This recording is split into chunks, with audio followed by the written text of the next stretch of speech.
One of the laws of power that I have, one that I think is very important, I think it's law 25, is recreate yourself. The moment people know who you are, they create your identity. Oh, Robert Greene is this person who writes these dark Machiavellian manipulative books. Then I'm trapped. I'm trapped by their perception of me, and I always have to be like a little dog performing for them, right? And I don't want to fall into that trap. You have to recreate yourself. You have to use your personality and who you are as clay that you are molding. You're like an artist. And so you change yourself. For each person, it's different. So for me, it means I don't write 48 Laws of Power Part 2. I write now a book that's not like the 48 Laws of Power at all. For you, it's doing your podcast but changing it up, or maybe you do a different podcast, or maybe you go into a different career set, or maybe you become a CEO. Never see a situation as hopeless. Your own weakness can become strength with clever manipulation. The person I used to illustrate it is Napoleon Bonaparte, who was a grand counterattacker. That was his favorite strategy in life. And Napoleon was a very weird character.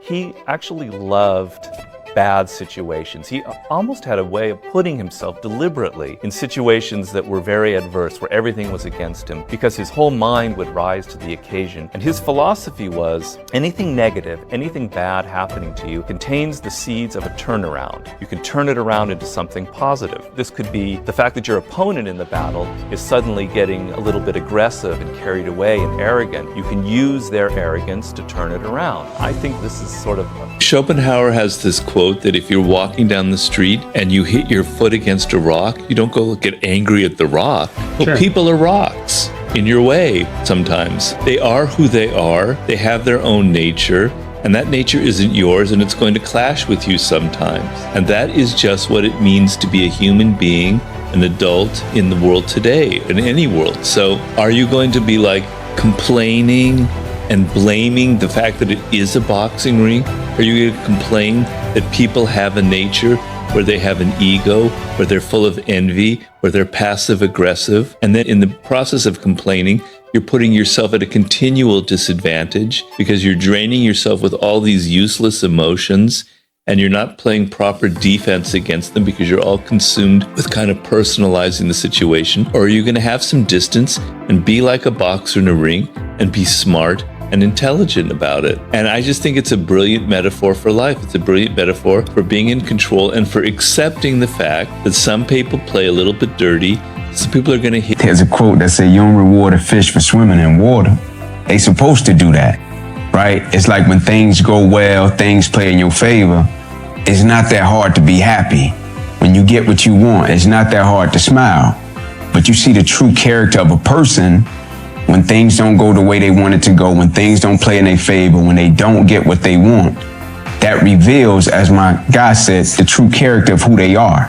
When losing's not an option, then you got to do everything possible to win. And I don't understand how they get complacent and feel like, oh, it's okay. You know, you get people that deal with things by not actually dealing with them. Ain't no plan B from this point forward. It's what we on now. It's exactly the path I'm going to take. It's exactly what's going to help me get to where I'm trying to go. And I know I'm well on my way to get to where I'm trying to go. I'm not getting off course no more. I'm staying in this road right here. This is the road that's going to change my life. This is the road that's going to take me to the people I need to meet. This is the road that's going to provide the most opportunities for me. No matter. If people always assume the worst of you, I'm a psychologist and I have a suggestion for you. There's a kind of therapy called psychodynamic therapy, and in that kind of therapy, there are these things called defense mechanisms that we engage in to improve our self-esteem or to ward off some negative emotion. So there are two kinds of defensive mechanisms that are appropriate to this question of people always assuming the worst of you.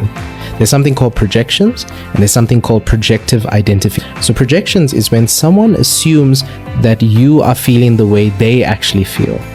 So they might project that onto you and assume the worst of you. Now, projective identification is when they also project what they're feeling onto you, but you become the thing that they're projecting. So for example, if they project the fact that you were angry because they actually secretly feel angry, and you become angry because of their assumption, then you have become the thing that they're assuming of you. So my advice to you as a psychologist is, allow people to project whatever they want on you, but don't identify with their projections. In other words, don't become the thing. Sis, are you categorizing your day into 4 quarters? The first quarter